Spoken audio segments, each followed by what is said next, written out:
فرمایا کھلانے والا میں، پلانے والا میں، بیمار ہو جاؤ شفا دینے والا میں۔ اللہ لطیف بعبادہ یرزق من یشاء۔ اور میرے بندو، روزی کا معاملہ، کاروبار کا معاملہ، دھندے کا معاملہ، یہ تمام کا تمام میرے قبضے قدرت میں ہے، میں نے کسی کو ساجی نہیں بنا رکھا۔ واللہ یقبض ویبسط والیہ ترجعون۔ جس کو چاہوں لاکھا پتی بنا دوں، جس کو چاہوں کروڑا پتی بنا دوں، جس کو چاہوں تو جان کا مالک بنا دوں، جس کو چاہوں دین اور دنیا دونوں عطا کر دوں، جس کو چاہوں دنیا کے اندر اس ٹکڑوں کا محتاج بنا دوں، اپنے زمانے کا بادشاہ، لیکن تخت شہنشاہیت چھین کر اتنا مجبور کر دوں کہ دنیا کے سامنے ذلت کے ٹکڑے مانگ کے مر جائے۔ فرمایا کام اللہ میاں کا ہے، لم یحتسب، وہاں سے کھلاؤں گا جہاں کا تجھے کبھی گمان بھی نہ آیا ہوگا، تیرا خیال بھی نہ ہوگا۔ لَأَكَلُوا مِن فَوْقِهِمْ وَمِن تَحْتِ أَرْجُلِهِمْ۔ جب تم میرے بن جاؤ گے، میری طرف جھک جاؤ گے، میرے عبادت گزار بن جاؤ گے، میری توحید کی پرستار بن جاؤ گے، میرے نام کے ساتھ شرک کی لعنت نہیں لگاؤ گے، مجھے سارے جان کا مالک و خالق مانو گے، اولاد کا مالک میں، مال کا مالک میں، تیری جان کا مالک میں، تیرے کارخانے کا مالک میں، تیری دکان کا مالک میں، تیرے بیوی بچوں کا مالک میں، تیرے عزیز و اقربا کا مالک میں۔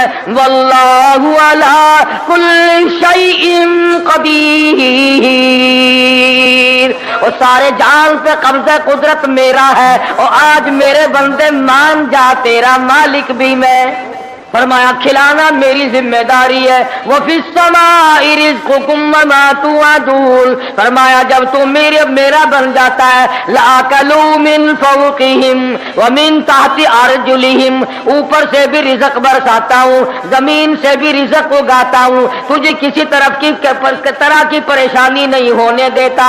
سارا جہان میں نے تیرے لیے بنایا، کھیتیاں سرسبز ہیں تیری غذا کے واسطے، چاند سورج اور ستارے ہیں ضیاء کے واسطے، سب جہاں تیرے لیے اور تو خدا کے واسطے۔ فرمایا اس بات کے غم میں تو پڑھائی نہ کر، میں بھی شامل ہوں آپ ہی لوگوں میں۔ رات کو نیند نہیں آتی، کس طرح پلے گا بال بچہ، کس طرح کاروبار چلے گا؟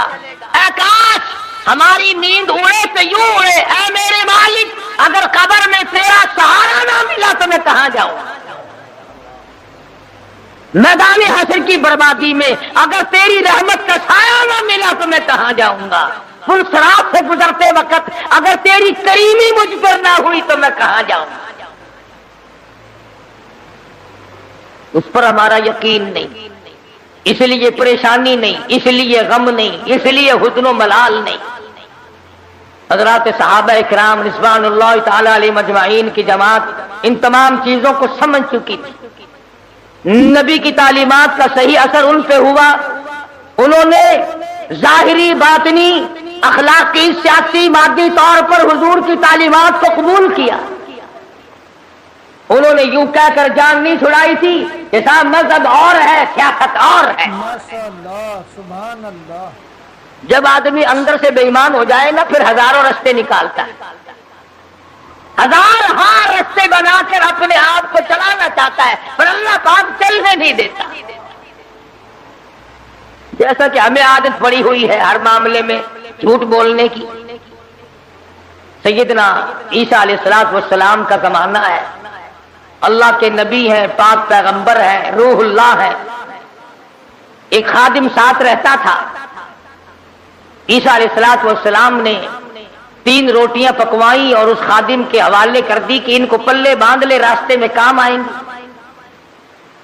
اللہ اکبر، ہو پیغمبر ہو نبی روح اللہ، اسے بھی بھوک لگتی ہے، اسے بھی پیاس لگتی ہے، اور جسے بھوک پیاس لگتی ہو وہ حاجت روا نہیں ہو سکتا۔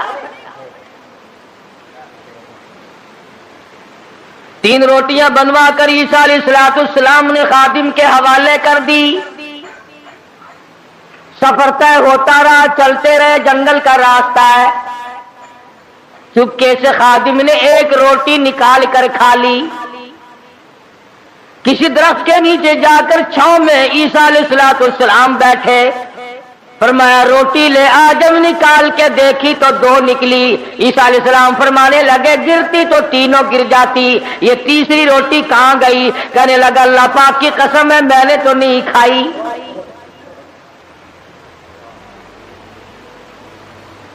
جیسے ہمارے یہاں قسم کی کوئی قیمت نہیں، یوں ہی بلا وجہ قسم کھاتے رہتے ہیں، ساتھ میں قسم.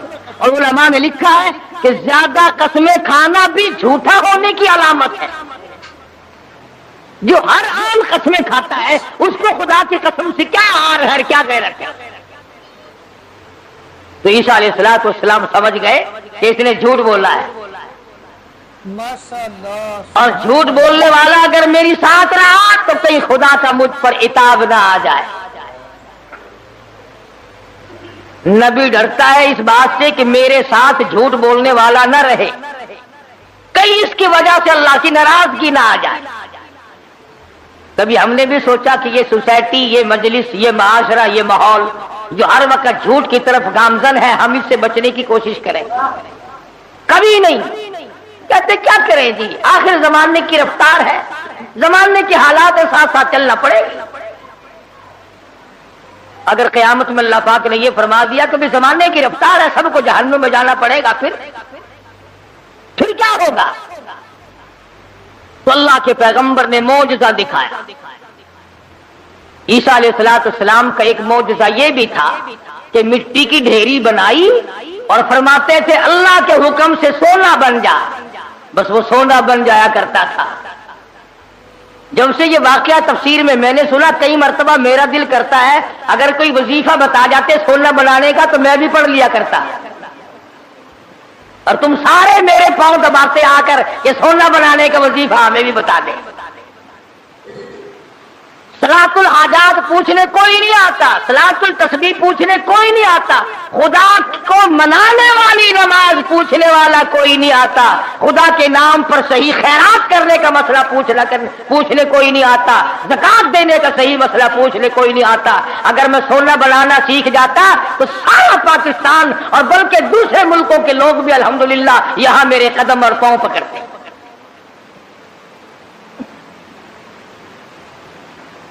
اور اللہ کے قرآن کے مقابلے میں کروڑوں ٹن سونے پہ لعنت ہے ایک آیت کے مقابلے.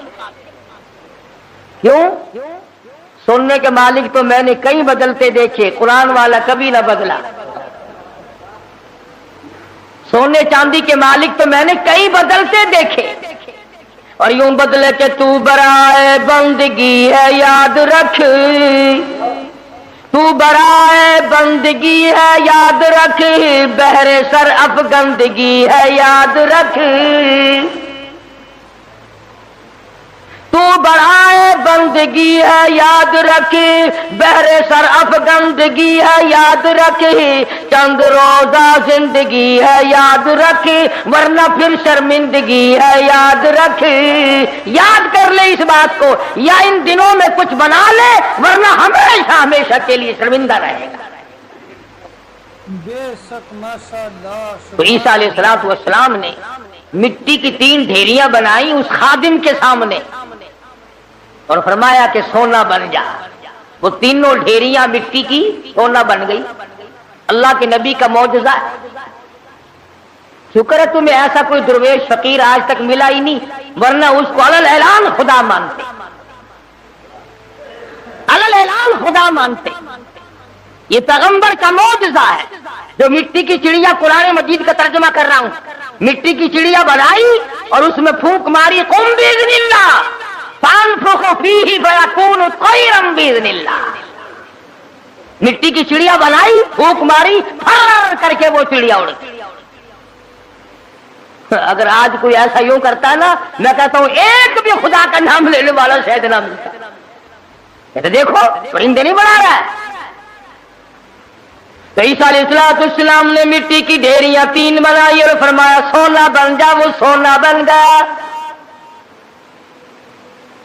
تو ایک ڈھیری تو عیسیٰ علیہ السلام نے اپنی طرف کو یوں کھسکا لی، سرکا لی کہ یہ تو میری، اور ایک اس کی طرف کو کر دی کہ یہ تیری، اور تیسری کی طرف انگلی کا اشارہ کر کے فرمایا کہ یہ اس کی ہے جس نے تیسری روٹی کھائی۔ یہ سونے کی ڈھیری اس کی ہے جس نے تیسری روٹی کھائی۔ کہنے لگا اللہ کی قسم، قرآن کی قسم، میں کھائی۔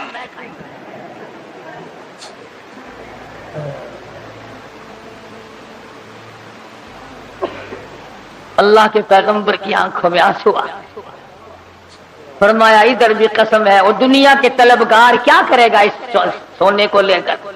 اسی کو کہتا کہ سونے چاندی کی چمک بس دیکھنے کی بات ہے، سونے چاندی کی چمک بس دیکھنے کی بات ہے، 4 دن کی چاندنی اور پھر اندھیری رات ہے۔ اس نے کہا چلو پیغمبر کی خدمت سے تو گیا، پیغمبر کی خدمت سے تو گیا، ساتھ رہنے سے تو گیا، پر مٹی کی گٹھڑی تو بن جائے، سونے کی گٹھڑی تو بن جائے۔ تو سیدنا اللہ کے نبی دولت کو ہاتھ نہیں لگایا کرتے۔ اللہ اکبر۔ امام الانبیاء محبوب کبریا حضرت محمد مصطفیٰ صلی اللہ تعالی علیہ وسلم کو ازواج مطہرات میں سے کسی نے دیکھا، گھر والیوں میں سے کسی نے دیکھا، ساری رات کروٹیں بدل بدل کے گزار دی، ساری رات پریشانی میں گزار دی۔ ازواج مطہرات میں سے ام المؤمنات میں سے ہماری ماؤں میں سے کسی نے پوچھا یا رسول اللہ آج نیند کیوں نہیں آئی؟ آج کی رات ساری گزر گئی، نیند کیوں نہیں آئی؟ فرمایا راستے میں ایک کھجور پڑی تھی، میں نے اس نیت سے اٹھا کر کھا لی کہ یہ ضائع ہو جائے گی، کسی کے پیر کے نیچے آ کر کھانے کی چیز ہے، اب مجھے شبہ یوں پڑتا ہے وہ کبھی کسی اور کا حق نہ ہو۔ شہنشاہ کائنات ہے صلی اللہ علیہ وسلم، امام الانبیاء، ایک کھجور کے لیے ساری رات بے چین ہیں، ہم مربے دبا جاتے ہیں، 1 منٹ کے لیے کبھی پریشان نہ ہو، ہم ہزاروں کھا جاتے ہیں، لاکھوں مار جاتے ہیں، تو بھی تو اسی نبی کا امتی ہے۔ مدنی کریم صلی اللہ تعالی علیہ وسلم نے فرمایا ایک دانہ جب آدمی کے حلق کے نیچے حرام کا جاتا ہے، اللہ میاں کی طرف سے اس کی طرف عذاب آنا فوراً شروع ہو جاتا ہے۔ تو عیسیٰ علیہ السلام نے جب اس نے خادم نے کہا نا، عیسیٰ علیہ السلام نے فرمایا کہ یہ تیسری مٹی سونے کی ڈھیری اس کی ہے جس نے تیسری روٹی کھائی، کہنے لگا اللہ کی قسم میں نے کھائی۔ تو عیسیٰ علیہ السلام نے وہ سونے کی ڈھیریاں دوسری بھی، تیسری بھی، پہلی بھی، تینوں اس کی طرف سرکا دی، کھسکا دی، فرمایا تجھے مبارک ہو سونا، تو ہی لے جا، میں کیا کروں گا۔ تو وہ دل میں بڑا خوش ہوا، تبھی گٹھڑی مل گئی سونے کی، مزے ہو گئے، چلو نبی کی خدمت تو محروم ہو گیا مگر سونے کی تو پن مل گئی نا۔ اس نے گٹھڑی بنائی سونے کی اور لے کے چلا، سامنے سے 3 ڈاکو آتے ہوئے مل گئے، انہوں نے کہا کیا ہے؟ اگر میں نہیں بتاؤں گا تو یہ پکڑ کے دیکھ لیں گے، یہ 3 ہے میں 1 ہوں۔ کہنے لگا سونا ہے؟ وہ لگے سر آنکھیں بدل لے، کہنے لگا بھی مارنے کی کوئی ضرورت نہیں، بہت بڑا سونا ہے، تینوں 3 سے 8 ہو جائیں گے، 2 آئے تھے، 3 حصے کر لیں گے تینوں، کوئی مارنے کی قتل کرنے کی ضرورت نہیں۔ آج کل کا زمانہ تو تھا ہی نہیں جو مرنے کے بعد تلاشی لیں گے۔ پچھلے سال ساہیوال میں ایک آدمی کو قتل کیا، جب تلاشی لی تو 10 پیسہ نکلا۔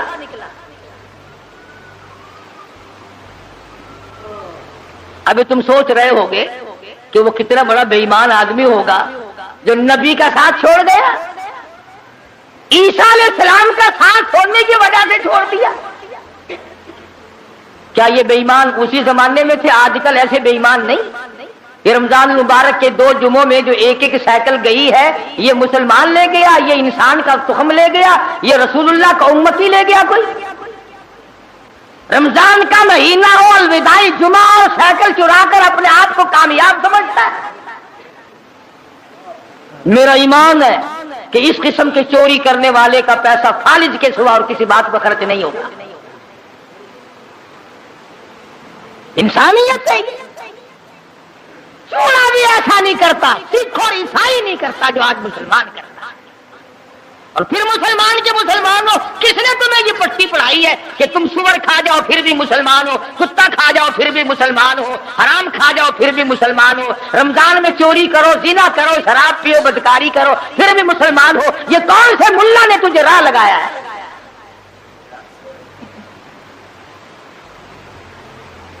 اسی لیے تو ان مولویوں سے لوگ خوش ہیں، بس وہ کہتے ہیں جی کبوتروں کے لیے پیسے دو، میں دانا جا کے ڈالوں گا بیت اللہ کو، ساری عمر شراب پیو، جوا کھیلو، حرام خوری کرو، بس کبوتر دانا کھا کے بیت اللہ کے کنگورے تے بہ کے آنکھ دے گا میں ہوں وہ دانا کھا بیٹھا جڑے ویلے تائی تو انہیں بس کے نہیں، میں تیرے کعبے تو لاندہ نہیں۔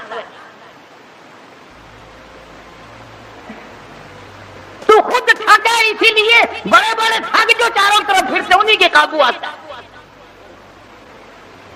2 آدمیوں کے مطلب کا تو رہ گیا، یا ویزا بنوانے والے کا اور یہاں تیرے باپ کو جنت میں داخل کرانے والا ملا، جو 2 آدمیوں کا ٹھیکہ رہ گیا، سارے ٹھیکے ختم ہو گئے۔ ایمان نہیں ہے، دماغ میں کھوپڑی میں دماغ نہیں ہے، اللہ کے قرآن کا کوئی پتہ نہیں کہ وہ تجھے کیا فیصلہ دیتا ہے۔ وہ کہنے لگا بھی مارنے داڑنے کی کوئی ضرورت نہیں، سونا بہت ہے، 2 تم ہو 1 میں ہوں، حصے کر لیں گے 3۔ انہوں نے کہا چلو ٹھیک ہے، ہاتھوں سے کھلتی ہو تو دانت نہیں لگانے چاہیے، جب یوں ہی مل رہا ہے تو کیا ضرورت ہے مارنے وارنے کی؟ بھوک تو لگتی، راستے میں چلتے چلتے کی بھوک لگی، شہر کے قریب گئے تو ایک کو کہنے لگا جاؤ تو روٹی پکوا کے لا، شہر سے 2 ماں کسی درخت کے چھاؤں میں بیٹھ گئے، سو گئے۔ ماشاءاللہ، سبحان دنیا ساری پر مکر ہے، دنیا ہی نام فتنے کا نام دنیا ہے۔ وہ جو شہر میں روٹی پکوا رہا ہے نا، وہ سوچنے لگا آرام سے سوئے پڑے ہیں چھاؤں میں دھوپ میں پھر رہا ہوں، پریشان ہو رہا ہوں، اپنی تو روٹی کھا لوں، یہاں ان کی روٹیوں میں زہر ملا کے لے جاؤں، کھاتے ہی سو جائیں گے، سارا سونا میرا، ساری دولت میری، تمام کا تمام میرا ہی ہو جائے گا۔ دماغ نے اجازت دے دی، ٹھیک ہے کرو ایسا، اپنی روٹی وہاں کھا لی، ان کی روٹیوں میں زہر ملا کے لایا، اور یہ دونوں آپس میں کہنے لگے جنگل میں پڑے ہم، وہ شہر میں فلودہ کھا رہا ہوگا، خدا جانے کیا کیا اڑا رہا ہوگا مزے، بڑا چٹورا ہے، دیر لگا دیے، دیکھ لو کھانے پینے مصروف ہے بھائی۔ ایک کہنے لگا میں بتاؤں ترکیب، اس نے کہا کیا ہوئے نا، اب تبا کر کے مارو تلوار، گردن دور جا کے پڑے گی، آپ دونوں آگ دعود ہو جائیں گے نصف نصف۔ انہوں نے تلوار تیار کر لی، وہ زہر میں لا کے لایا، اسی کا نام تو دنیا ہے۔ فرمایا قل متاع الدنیا قلیل والآخرۃ خیر لمن اتقى ولا تظلمون فتیلا۔ دنیا تھوڑے دنوں کا سودا، لا یغرنک تقلب الذین کفروا فی البلاد متاع قلیل۔ دنیا کا دھوکہ تجھے دھوکے میں نہ ڈال دے، دنیا کی زیب و زینت تجھے لپیٹ کے نہ رکھ دے، تجھے آخرت اور دنیا میں خسرت دنیا والآخرہ ذالک هو الخسران المبین، خسارے میں ڈال دے گی۔ اب وہ تو جناب روٹیوں میں زہر ملا کے لایا، اور جب آیا نا سارا دن خرچ کر دیا، شہر میں تفریح ہوتی رہی جناب کی، ہیں ہم یہاں پڑے ہیں، تیرے باپ کے نوکر چوکیدارا کرتے رہے، موری تلوار گردن وہ جاتے پڑے۔ تو کہنے لگے بھائی کٹ گئی راند، آپ دونوں نصف نصف ہوں گے، کھانا کھاؤ۔ روٹی جو کھائی لگا تھوڑا سا آرام کر لو، طبیعت بگڑ رہی ہے، اس زمانے میں 7 اپ تو تھی نہیں جو فوراً پی لیتے. اللہ تھوڑی سی طبیعت بگڑ گئی، کیا بات ہے، تھوڑے سے سو جاؤ. کھا کے جو سوئے پھر کون اٹھتا؟ پھر اٹھنے والا کون تھا؟ چند دنوں کے بعد عیسیٰ علیہ السلام کا وہاں سے گزر ہوا، 3 لاشیں پڑی دیکھی، سونے کی گٹھڑی رکھی دیکھی، پہچان لی. فرمایا اے دنیا تو نے کسی سے وفا نہ کی، اے دنیا تو نے کسی سے وفا نہ کی، تو کسی کی نہ بنی، تو نے دنیا کو مروایا اور تو پھر بھاگ کر کسی اور کی بن گئی، اس کو مروایا پھر کسی اور کی بن گئی، اس کو تباہ کرایا پھر کسی اور کی بن گئی، تیرے شوہروں کا کوئی ٹھکانہ نہیں. اس لیے قرآن کریم نے اس بات کی طرف ہمیں متوجہ کیا، جھوٹ فریب غلط زندگی سے بادا، طبیعت بدلو، مزاج بدلو، حالات کو پلٹا دو، تاکہ جس وقت تیری موت آئے تو کچھ تو تیرے پلے ہو نا. اگر تمہارا پیسے کے بارے میں یہ خیال ہے کہ سفر میں پیسہ کام آتا ہے، سارا جہان کہتا ہے سفر میں پیسہ کام آتا ہے، میں کہتا ہوں قبر میں قرآن کام آتا ہے. اگر تمہارا یہ خیال ہے کہ رشتے ناطوں اور شادی بیاہ میں پیسہ کام آتا ہے، میں کہتا ہوں قیامت میں ایمان کام آتا ہے. تم اس طرح دھیان کب کرو گے آخر؟ حضرت مولانا احمد علی صاحب لاہوری سب کہہ دو رحمت اللہ علیہ، یہ چیزیں اللہ والوں کی جوتیاں سیدھی کیے بغیر نہیں ملتی. کہ دنیا کیا چیز ہے اور دین کیا چیز ہے یہ پہچان نہیں ملتی ہوتی جب تک کسی اللہ والے کی جوتیوں میں آدمی وقت نہ لگائے. بڑا مشکل ہو جاتا ہے آدمی کا تمیز کرنا. حضرت لاہوری رحمت اللہ علیہ فرمایا کرتے تھے کہ جب میں لاہور میں قرآن مجید کا درس دیا کرتا تھا تو ایک مجذوب قسم کا آدمی کئی جنگل سے آتا تھا اور صبح کا درس قرآن کا سن کر اتنا تیزی سے بھاگتا جیسے اس کے پیچھے آگ بھاگ رہی ہے.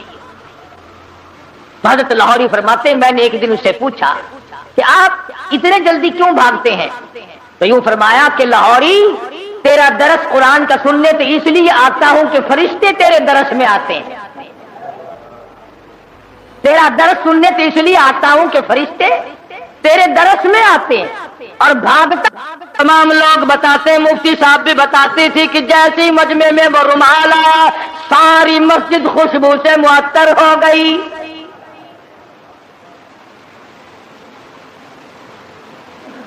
مفتی صاحب فرماتے تھے کہ ہماری سمجھ میں نہیں آتا تھا کہ یہ خس عطر کی خوشبو ہے، ہینا کی ہے، گلاب کی ہے، چمیلی کی ہے، دربار کی ہے، زعفران کا عطر ہے، کستوری ہے، عنبر ہے، کیا چیز ہے، خوشبو نرالی ہے. اور جو طالب علم پڑھ رہے تھے اس زمانے میں آخری دن تھا، ختم قرآن مجید تھا، ان طالب علموں نے مجھے بتایا کہ اتنی تیز خوشبو دماغ پرور، روح پرور کبھی نہیں سونگی. تو مفتی صاحب فرماتے تھے کہ میں نے مولانا عبید اللہ انور سے پوچھا کہ حضرت رومال تو ہم نے اس قسم کے بہت دیکھے، رومال تو اس قسم کے ہم نے بہت دیکھے، مگر یہ خوشبو آپ نے کہاں سے لگائی ہے اس میں؟ رومال تو عام دنیا لیے پھرتی ہے، مگر یہ خوشبو آپ نے کہاں سے لگا دی اس میں؟ اتنی بہترین خوشبو ہے، روح پرور خوشبو ہے، من بھاتی خوشبو ہے، اور ساری مسجد اندر سے باہر سے برآمدہ جتنا بڑا مجمع ہے سارے کا سارا معطر. یہ خوشبو کہاں سے لگائی؟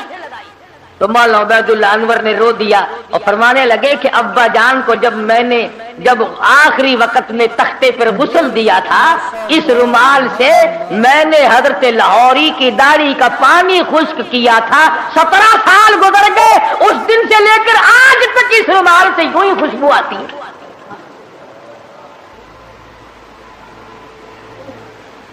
سال کے بعد بھی کپڑے سے یوں ہی خوشبو آتی ہے. کئی لوگ ہمیں کیا دیتے ہیں کہ یہ قاری حنیف تو ولیوں کو نہیں مانتا، لو دیکھو میں تو ولیوں کی داڑھی کے اندر سے اتنی خوشبو مانتا ہوں کہ جو دنیا میں نہیں ملتی. پر ولی ہونا ننگا تو نہ ہونا، ولی ہو، اللہ والا ہو، سرکار مدینہ کا غلام ہو، قرآن کا خدمت گزار ہو، ساری عمر قرآن کے قرآن ہاتھ میں لے کر اور قرآن کریم پہ عمل کرتے ہوئے گزارتے۔ لاہوری اتنا بڑا ولی تھا، ملک امیر محمد خان گورنر پنجاب حضرت لاہوری کی خدمت میں آیا، سمجھدار آدمی تھا، یہ پچھلے لوگ پھر بھی اللہ والوں کی قدر کیا کرتے تھے، اب جیسا گھپلا تو کبھی بھی نہیں بچا۔ حضرت لاہوری سے عرض کیا نواب گورنر پنجاب نے کہ میری بچی کا نکاح آپ نے پڑھانا ہے، میری بچی کا نکاح آپ نے پڑھانا ہے۔ تو فرمایا کچھ شرطیں ہیں میرے جیسا ہوتا تو اسی وقت اچھا جی سبحان اللہ سبحان اللہ، گورنر صاحب کی بچی کا نکاح میں پڑھاؤں، سارے پاکستان میں چرچا ہوگا، اخبار میں فوٹو آئے گا، ہزاروں نکاح لوگ مجھ سے اور پڑھوائیں گے، آمدنی کا ذریعہ بڑھے گا، سبحان اللہ۔ لگ جاتا پیچھے میرے جیسا ملا ہوتا تو۔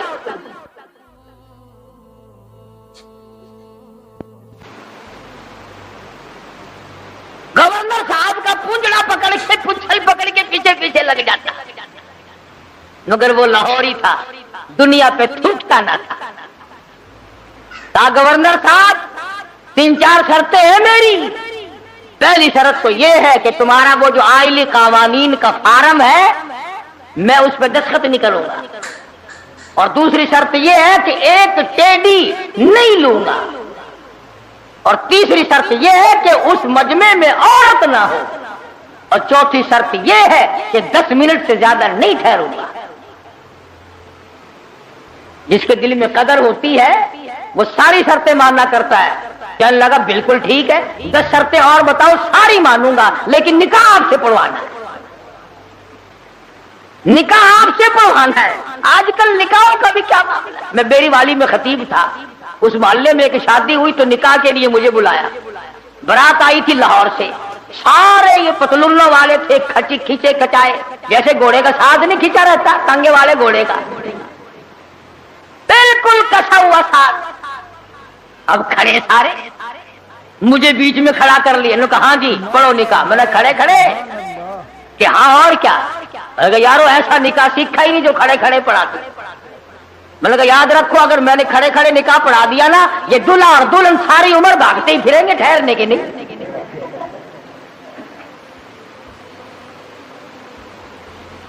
میں نے کہا میری جگہ تو بناؤ بیٹھنے کی۔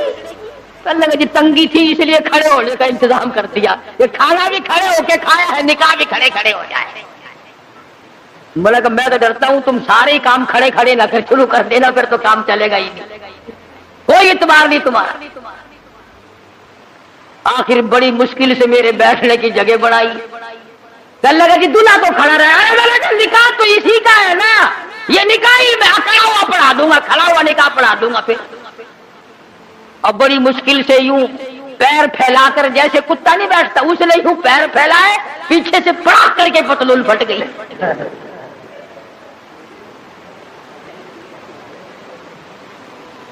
اس پر بڑے راضی ہوتے ہیں، اس لباس پر بڑے خوش ہوتے ہیں۔ بابو جی ہیں نرالے طریقے، نرالے طور، انگریز بے ایمان کی نقل کر کے خوش ہوتے ہیں۔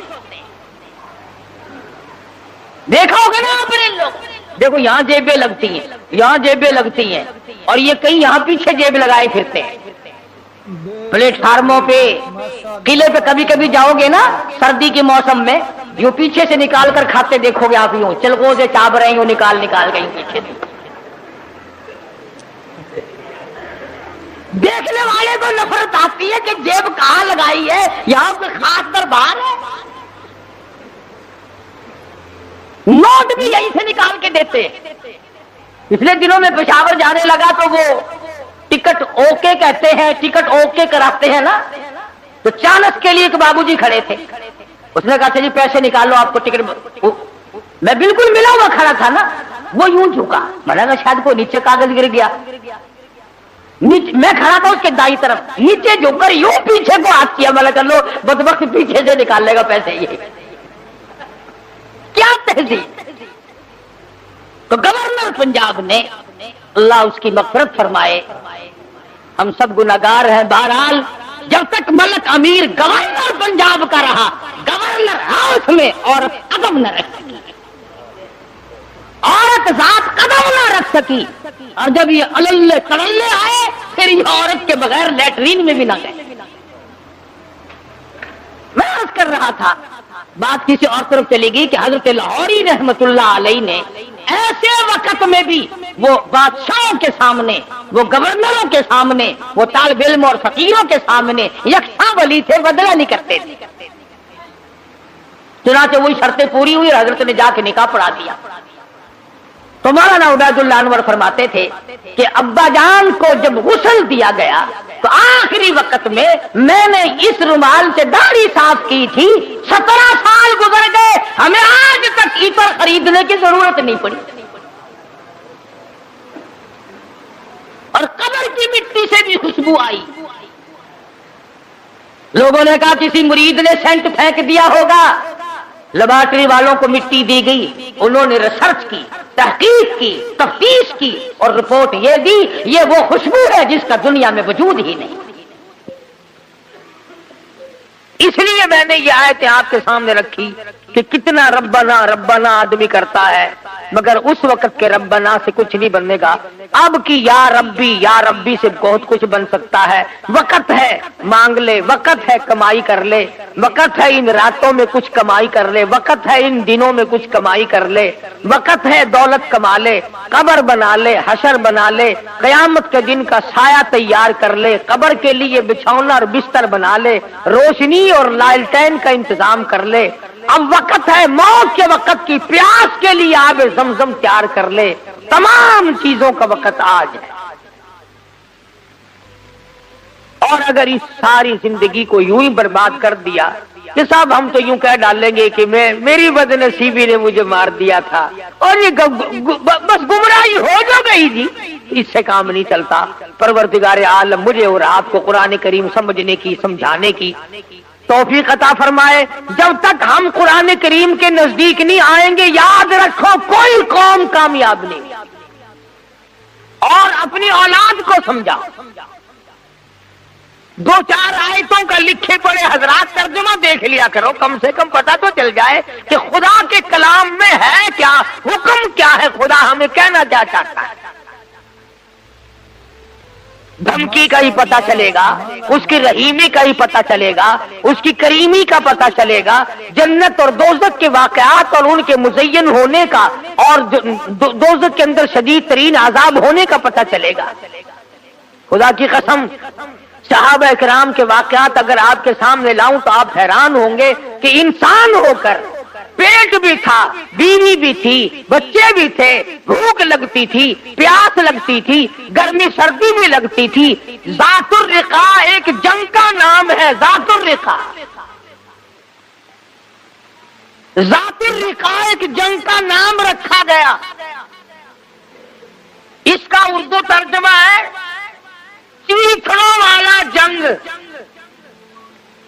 کھگڑیوں والا جنگ، ٹلیوں والا جنگ۔ اتنی غربت تھی محمد صلی اللہ علیہ وسلم کے غلاموں کے پاس، نہ جوتی ہے نہ کپڑا ہے، یا خدا کی قسم پتھر پہ پاؤں رکھتے تھے۔ صحابہ کہتے ہیں یوں معلوم ہوتا تھا کہ ہم نے آگ کے انگارے پہ پیر۔ میدان حشر میں جب مصیبتیں تمہیں گھیر لیں گی، پریشانیاں تمہیں چاروں طرف سے آ لیں گی، ماں باپ اولاد کے نہ بنیں گے، اولاد ماں باپ کی نہ بنے گی، بیوی اپنے خامن کی نہ بنے گی، خامن اپنی بیوی کا نہ بنے گا، رشتہ دار کا رشتہ دار کوئی نہیں، یار کا یار کوئی نہیں، دوست کا دوست کوئی نہیں، کسی کا کوئی بھی نہیں، کوئی بھی نہیں۔ حضور کریم صلی اللہ علیہ وسلم فرماتے ہیں او لوگوں، اس دن بھرے ہوئے میدان میں، اس گھبراہٹ والے میدان میں تم میرے ہو میں تمہارا ہوں۔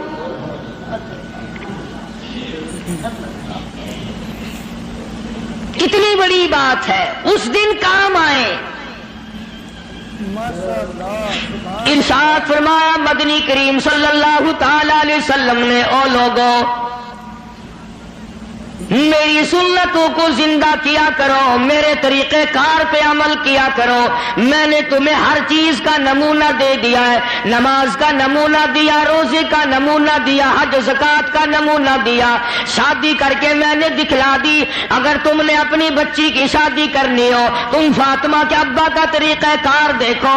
اگر تم نے اپنی شادی کرنی ہو، تیری بیوی تجھ سے عمر میں بڑی ہو، تم خدیجہ الکبریٰ رضی اللہ تعالیٰ عنہا کے شوہر کا برتاؤ دیکھو۔ اگر تمہاری بیوی عمر میں چھوٹی ہو، عائشہ صدیقہ رضی اللہ تعالیٰ عنہا کے خامن کا برتاؤ دیکھو۔ اگر تمہیں خاندان کے ساتھ نباہ کرنا پڑ رہا ہو، تم مکے کے اندر مارنے والے ابو لہب کو دیکھو، نبھانے والے کالی کملی والے کو دیکھو۔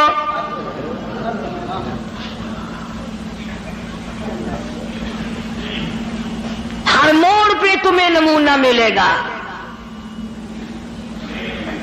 اگر تم کسی کافر کی حکومت میں رہتے ہو، تسلط تمہارے اوپر کسی کافر کا ہے، اقتدار کافر کا ہے، تو کلمہ پڑھنے والا ہے، تو مسلمان ہے۔ حضور کریم صلی اللہ علیہ وسلم نے فرمایا 13 سالہ میری مکی زندگی کو سامنے لے آؤ، میں نے ابو جہل عتبہ شیبہ کے سامنے مار کھائی، ایمان زندہ کیا۔ پھر یہ نہیں کہ تم بھی ساتھ ساتھ بدل جاؤ۔ کیسے بدل جائیں؟ جو بدل گیا وہ بات نہیں۔ لوگوں نے مذہب کو کپڑے سمجھ رکھا ہے، سردی کے کپڑے اور گرمی کے کپڑے اور۔ یہ نہیں بدلا کرتا، کون بدلے؟ دستور خدا کا ہو، نافذ کرنے والی ذات محمد مصطفیٰ صلی اللہ علیہ وسلم کی ہو، بدلے گا کون؟ آج طریقہ کار مطلب پرستی کا ہے، جس مسئلے کا مطلب ہوا وہ لے لیا، باقی کو چھوڑ دیا۔ رب کائنات کی قسم، مدنی کریم صلی اللہ تعالی علیہ وسلم نے ایسے ایسے لوگ پیدا کیے۔ آپ کی اپنی سیرت کا کیا کہنا؟ حضور صلی اللہ علیہ وسلم نے لوگوں کی ایسی سیرت بنائی، آج تک دنیا ان کے مقابلے کی پیدا نہ کر سکی۔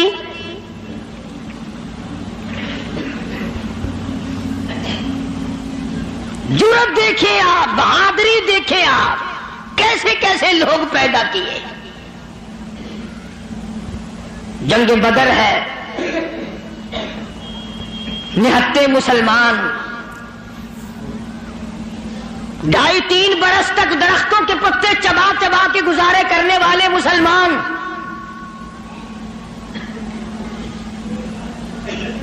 مجھے اور آپ کو کیا قدر ہو اس دین کی۔ صبح اٹھ کر کے چیکنے چیکنے ناشتے کرنے والوں، جاؤ گنبد خضرا کے مکے سے کبھی پوچھ کے آؤ، کالی کملی والے مکے کے اندر تیرے 2.5 برس کس طرح کٹے۔ درختوں کے پتے نہ ملے صحابہ کرام اور صحابیات کو، اور ایک بھی اللہ والا ایسا نہیں جس نے دکھوں کی وجہ سے دین کو چھوڑ دیا، ایک بھی نہیں۔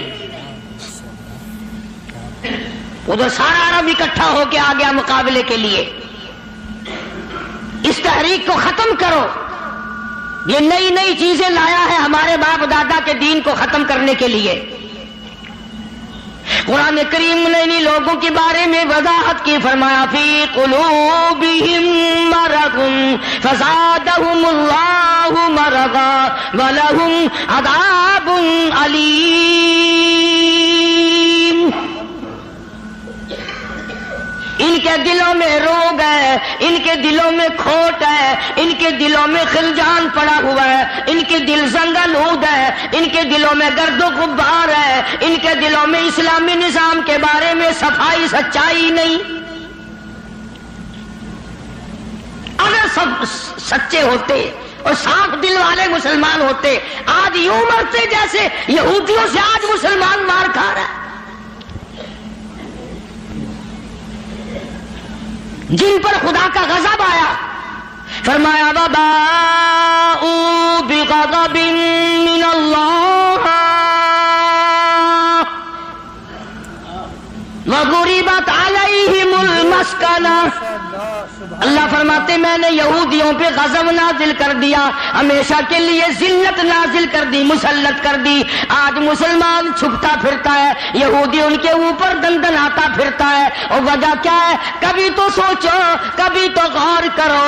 اصل بات یہ ہے یا یہودی بدل گئے یا مسلمان بدل گئے. مسلمان ہو کر کافر کے سامنے سے بھاگتا ہے. تیسری مرتبہ فلسطینی مسلمان بھاگے ہیں, کہاں جائیں گے؟ اور ابھی تمہیں تو قصہ اور کہانی معلوم ہوتا ہے, جب اپنے اوپر وقت آتا پھر پتہ چلتا ہے. مکان کے پیچھے لگنے والوں, دکان کے پیچھے لگنے والوں, رات دن کارخانے کا فکر کرنے والوں, رات دن نوٹوں کے چکر میں رہنے والوں, اللہ پاک فرماتے ہیں میں نے تمہیں اس لیے کب پیدا کیا تھا, تو ایک دکان کی 2 بنا, 2 کی 4 بنا, ایک فیکٹری کی 2 بنا, 2 فیکٹریوں کی 4 بنا.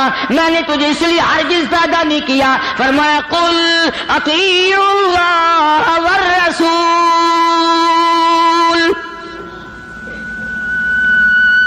میرا محبوب حضرت محمد الرسول اللہ صلی اللہ تعالی علیہ وسلم کی ذات بھوک کی وجہ سے پیٹ پہ پتھر باندھتے دکھائی دیتے ہیں. تجھے ہر وقت قارون کا خزانہ درکار ہے, پوری نہیں ہوتی. لاکھ مل جائے کروڑ چاہیے, کروڑ مل جائے تو ارب چاہیے, ارب مل جائے تو خرب چاہیے. پوری دنیا کی دولت ایک آدمی کے حوالے کر دو پھر بھی کہے گا مجھے اور چاہیے.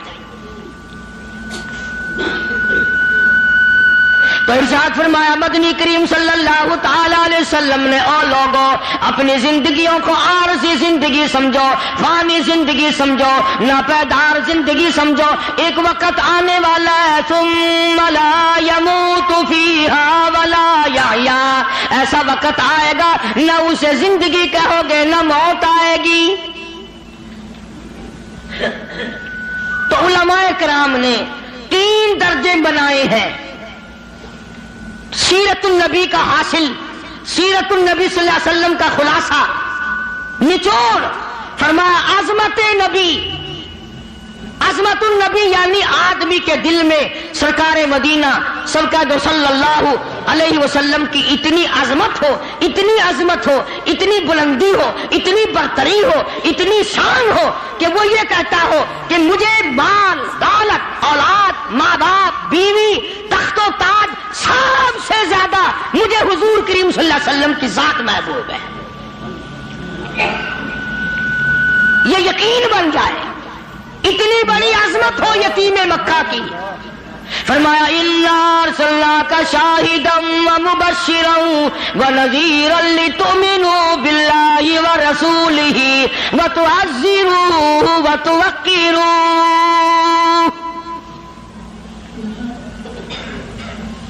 مسلمانوں نبیوں سے اکرام کرایا گیا, نبیوں سے احترام کرایا گیا. کالی کملی والے کا تم احترام نہیں کرتے. اور احترام کا مطلب یہ نہیں کہ ربیع الاول کا مہینہ آیا تو آپ نے گھر میں میلاد کا جلسہ منعقد کر لیا, چلو حق ادا ہو گیا.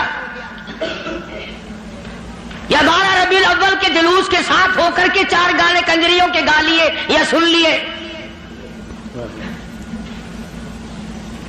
بڑے خوش ہو رہے ہیں مسلمان. حق ادا جی, اب کہ میری دکان سب سے زیادہ سجی ہوئی تھی اور بدبخت کبھی یہ بھی سوچا کہ تیری قبر سج گئی یا برباد ہو گئی.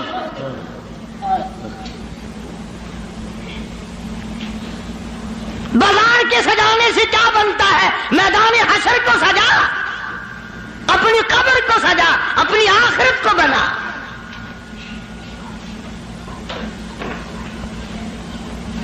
بے شمار مورخین کے نزدیک, علماء کے نزدیک پیدائش کی تاریخ بلکہ 9 ربیع الاول ہے,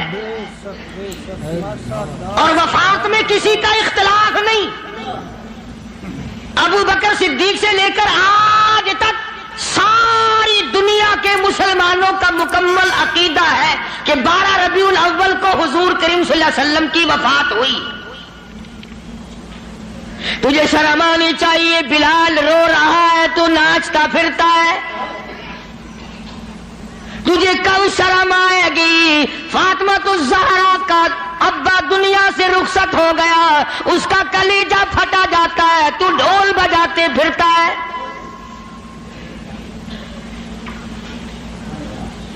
کسی طریقے سے بھی تیرے لیے یہ مناسب نہیں۔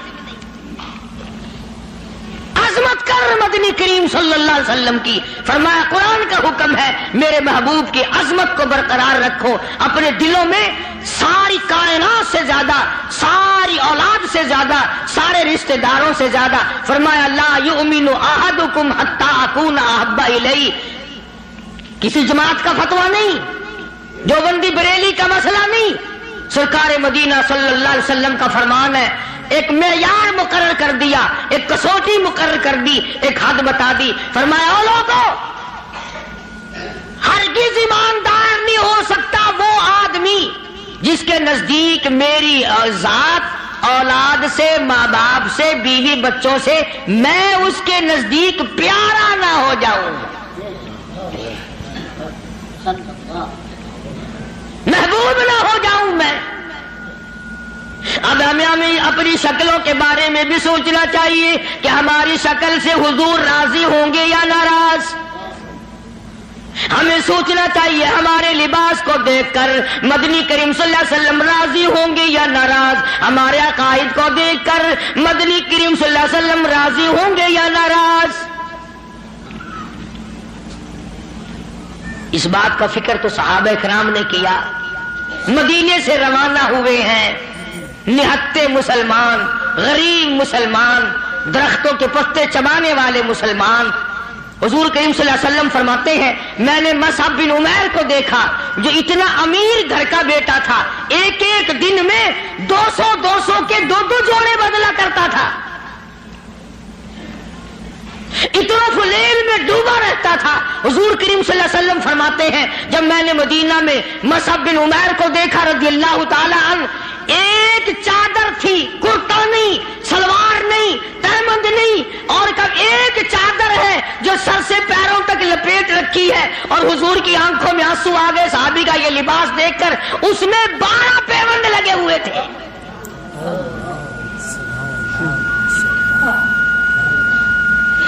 دھاگا نہیں ملتا کپڑا سینے کے لیے، کانٹے چبھو رکھے ہیں۔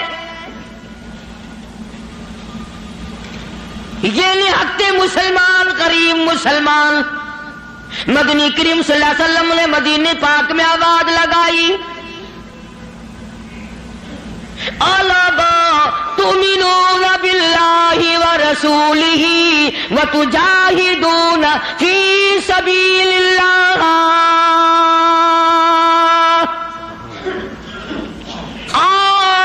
اللہ اور اس کے رسول نے تمہیں بلایا، میدان جہاد میں آؤ۔ ماشاءاللہ، سبحان اللہ۔ جب سے مسلمانوں نے میدان جہاد چھوڑا ہے نا، ذلت کی موت مر رہے ہیں، رسوائی کی موت مر رہے ہیں، جانوروں کی موت مر رہا ہے مسلمان۔ یہ جاہدو جاہدو جاہدو جو قرآن کریم میں ہے، یہ مسلمان کے لیے اور کس کے لیے؟ تم نے اس کا مطلب جاہدو کا معنی 2 شادیاں سمجھا ہے؟ تم نے جاہدو کا معنی بڑا کارخانہ سمجھا ہے؟ تم نے جاہدو کا معنی لاکھوں روپیہ سمجھا ہوا ہے؟ جہاد فی سبیل اللہ کا مطلب یہ ہے جان قربان کر اور اللہ اور اس کے رسول کے نام کو بلند کر۔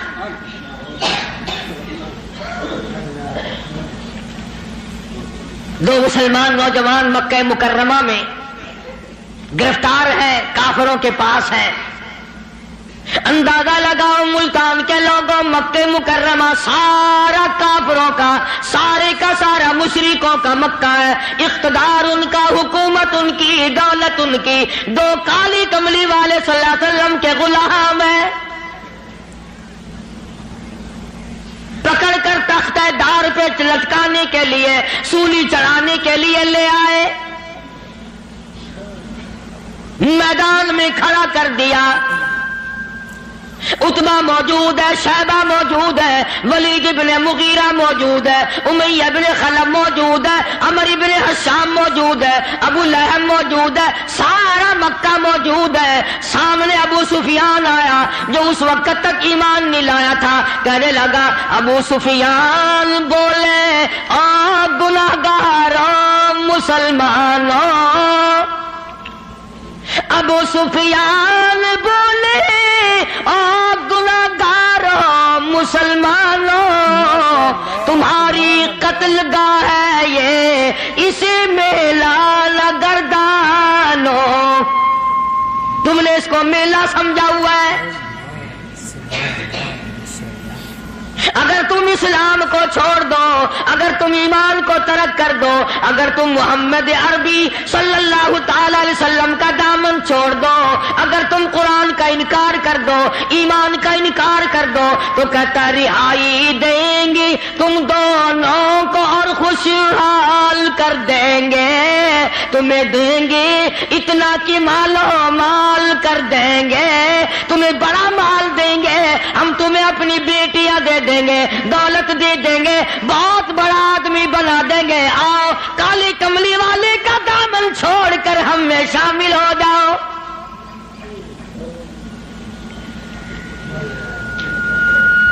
آج کا اگر وقت ہوتا تو ہم نے دیر لگانی تھی اور مسئلہ بھی خود ہی بنا لیتے، کہتے جی یہ مذہبی گل ہو رہا ہے، سیاسی گل ہو رہا ہے۔ یہ جتنے پڑھے لکھے لوگ ہیں نا، جن کو تم پڑھے لکھے لوگ کہتے ہو، یہ اصل میں مذہب کے چور ہیں، یہ تمہیں غلط راستہ دکھاتے ہیں۔ جی مذہب ہوش ہے تو سیاست ہوش ہے، یہ جھوٹ کتنا بول لو کوئی گل نہیں۔ دونوں نوجوانوں کو بار بار کہتا ابو سفیان آؤ، انکار تم کر دو تمہیں سب کچھ میں دوں گا، بار بار کہتا ابو سفیان بولے او گناہگاروں مسلمانوں، آؤ میدان میں،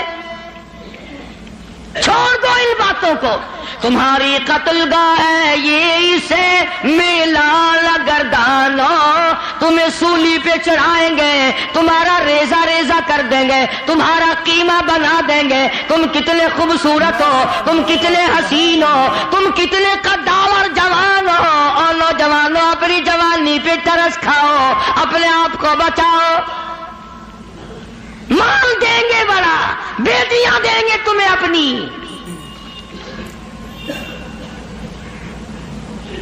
دونوں نوجوان مسکرائے، اللہ غنی گلی میں پھاندی کا پھندا ہے، پھانسی کا پھندا پڑا ہوا ہے، سامنے سارا مکہ موجود ہے، موت سامنے منڈلا رہی ہے، دونوں کے دونوں کہنے لگے اگر قارون کی دولت زمانے بھر کا مال و زر، اگر قارون کی دولت زمانے بھر کا مال و زر ملے اسلام کے بدلے ہم تھوک دیں اس پر، سرکار مدینہ صلی اللہ علیہ وسلم کی عظمت کے مقابلے میں، محبت کے مقابلے میں، اطاعت کے مقابلے میں، اور حضور کے لائے ہوئے قرآن کے مقابلے میں، دین و ایمان کے مقابلے میں، اگر تم دولت لاتے ہو ہم دولت پہ تھوکتے ہیں، ہم تمہاری خوبصورت بیٹیوں کے منہ پہ تھوکتے ہیں، سرکار مدینہ کے جوتے مبارک کی توہین گوارا نہیں۔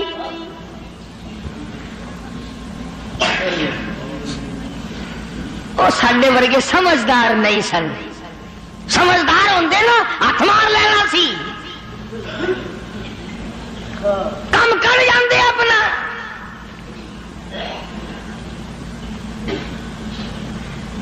آج ہیرا پھیری سے کون بعد آیا؟ کس نے توبہ کی کہ یہ 12 ربیع الاول مدنی کریم صلی اللہ علیہ وسلم کی ولادت کا مہینہ ہے، وفات شریف کا مہینہ، چلو اس مہینے میں رشوت نہ لو۔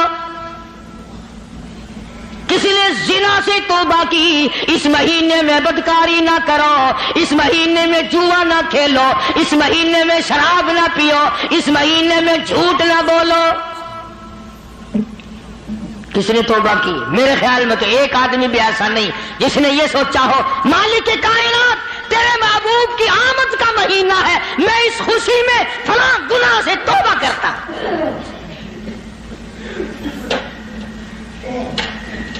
یہ تو وہی لوگ تھے جنہوں نے اس طرح سے قربانی دی ہے۔ اللہ اکبر۔ جنگ بدر ہے، نہتے مسلمان، ہتھیار نہیں، سواری نہیں، اندازہ لگا ماشاءاللہ سبحان اللہ۔ ساری فوج کا سامان دیکھو، ساری فوج کا سامان دیکھو، پورے لشکر محمدی کا سامان دیکھو صلی اللہ علیہ وسلم۔ کہتا تھے ان کے پاس 2 گھوڑے، 6 زرے، 8 شمشیریں، پلٹنے آئے تھے یہ لوگ دنیا بھر کی تقدیریں۔ چند 8 تلواریں، ساری کی ساری 8 تلواریں محمد کریم صلی اللہ علیہ وسلم کی کے لشکر کے پاس۔ عجیب سا لشکر ہے، عجیب سا انداز ہے۔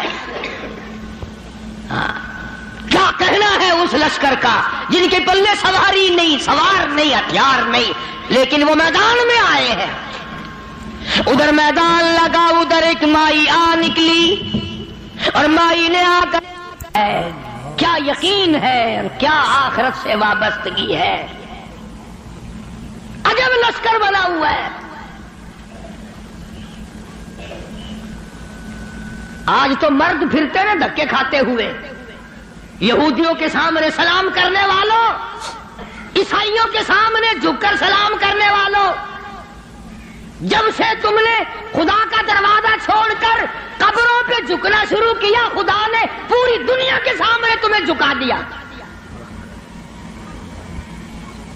اللہ پاک غیرت والے ہیں، اللہ کی غیرت جوش میں آتی ہے۔ اور میرے بندے، میں نے تجھے یہودی کے سامنے نہ جھکایا، میں نے قیصر و کسریٰ کے شہنشاہوں کے سامنے تمہیں جھکنے نہ دیا، فارس والوں کے سامنے نہ جھکنے دیا، افریقہ والوں کے سامنے نہ جھکنے دیا، امریکہ والوں کے سامنے نہ جھکنے دیا۔ اور آج تم مٹی کے قبر کے جس ولی کو، جس بزرگ کو، جس پیر کو تم نے خود اپنے ہاتھوں سے 3 گز نیچے رکھ کر مٹی ڈالی تھی، اس کے سامنے خود جھکے کھڑے ہو۔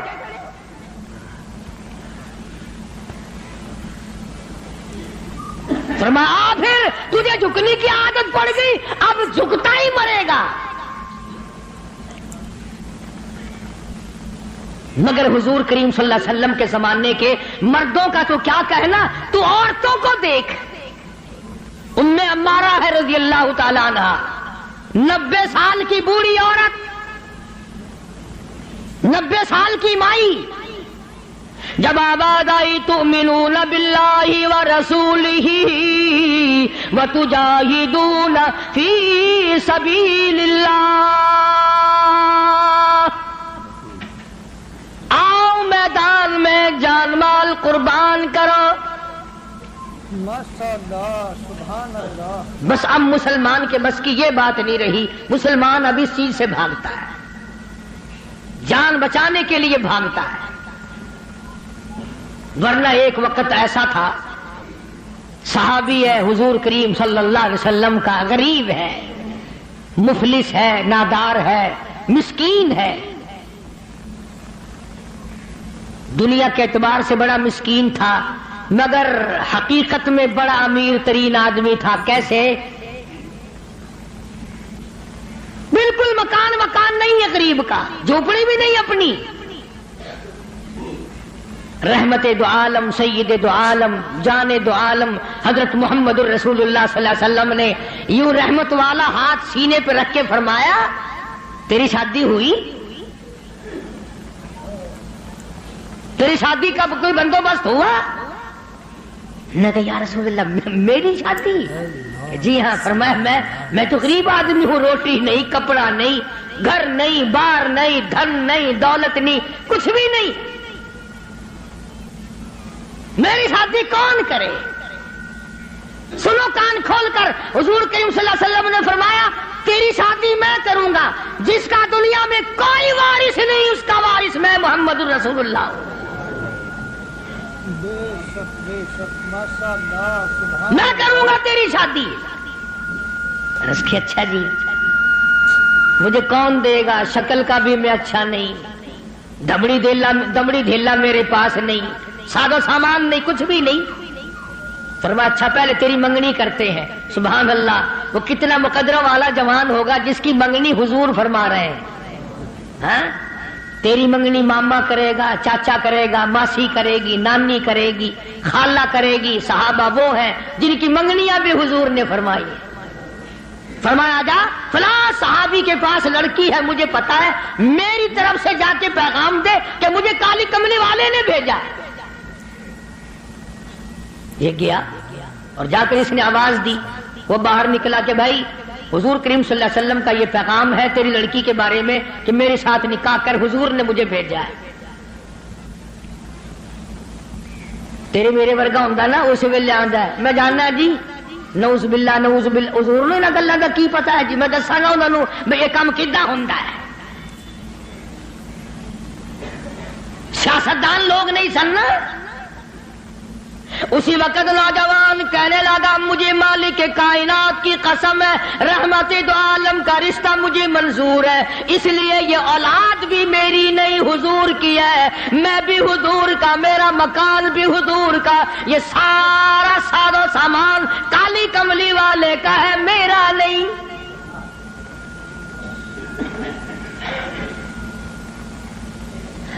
وہ چلا گیا، راضی ہو کر جا کر لگا جی کام بن گیا۔ فرمایا اچھا کچھ تیاری بھی کرنا تھوڑی بہت ہی۔ انہوں نے کہا جی آپ نے تو پہلے آپ سے عرض کر دیا تھا، اپنے پلے ہی کچھ نہیں، تیاری کائے کی کریں۔ اللہ اکبر۔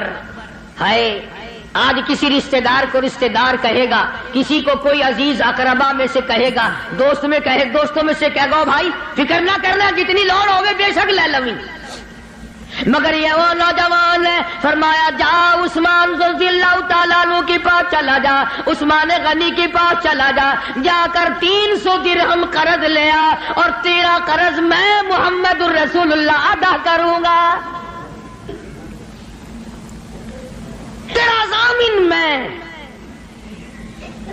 وہ کتنے مقدروں والے لوگ ہوں گے جن کے ضامن حضور کریم صلی اللہ علیہ وسلم بنے۔ لے آیا پیسے، برتن خریدے، کپڑا خریدا، جھونپڑی کا انتظام کیا، مدینے کے بازاروں میں خوشی خوشی پھرتا ہے، لو بھائی میری بھی شادی کا وقت آ ہی گیا، میری بھی کوئی گھر والی بنے گی، میں بھی کسی کا خامد بنوں گا، اللہ اولاد دے گا، وہ ابا کہہ کے بلائیں گے، میں بیٹا کہہ کے بولوں گا، میں کندھے پہ اٹھاؤں گا، میں پیار کیا کروں گا، دل کی دنیا بسائے پھرتا ہے، دوڑا پھرتا ہے۔ یکدم آواز آئی انفروا فی سبیل اللہ، میدان جہاد میں کفر نے اسلام کو للکارا ہے۔ اب اس صحابی کو چاہیے تھا نا کہ حضور کریم صلی اللہ علیہ وسلم کی خدمت میں جاتا اور جا کے کہتا کیوں سائیاں کیویں حکم ہے، اے کام میں تو اڈا ہی کرایا ہوا تسی کرایا، آنکھوں میں شادی والا پروگرام بناوا، آنکھاں میں ادھر چلا جاواں، گیا ہی نہیں۔ کبھی عاشق بھی اپنے معشوقوں سے پوچھا کرتے ہیں کہ ہن کیویں کراں میں، عاشق بھی کبھی پوچھا کرتے ہیں۔ مدینے کے دکانداروں کے پاس گیا، ملت کر کے کہنے لگا برتن واپس کر لو، کپڑا واپس لے لو، جھونپڑی کا انتظام جتنا خریدا تھا ملت ہی کرتا پھرتا واپس لے لو۔ اور کیا بات ہوئی، تیری تو شادی کا پروگرام تھا۔ کہنے لگا میرے رب نے مجھے بلایا ہے، تؤمنون باللہ ورسولہ وتجاہدون فی سبیل اللہ۔ میرے رب نے مجھے بلایا، میرے پروردگار نے مجھے بلا لیا، کفر چڑھ کے آئے ہے، کفر اسلام کو مٹانے آئے، میں شادیوں میں لگا رہوں، میری غیرت گوارا نہیں کرتی۔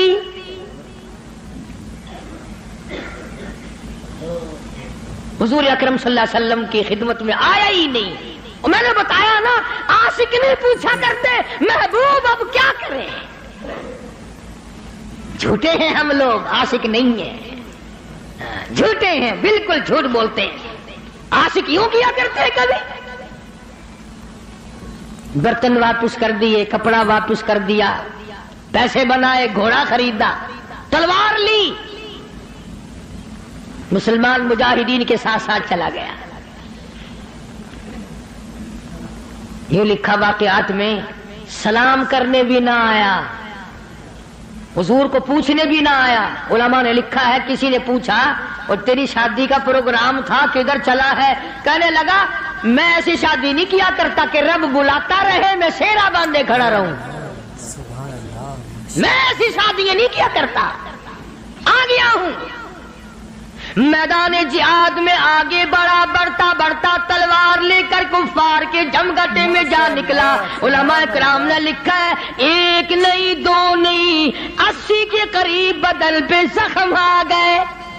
ماشاءاللہ ماشاءاللہ، سبحان اللہ سبحان اللہ. دوستو کیسا لگا آپ کو ہمارا یہ بیان؟ اگر بیان پسند آیا ہو تو اسے لائک کریں، ہمارے چینل کو سبسکرائب کریں اور دوسروں تک سے شیئر ضرور کریں.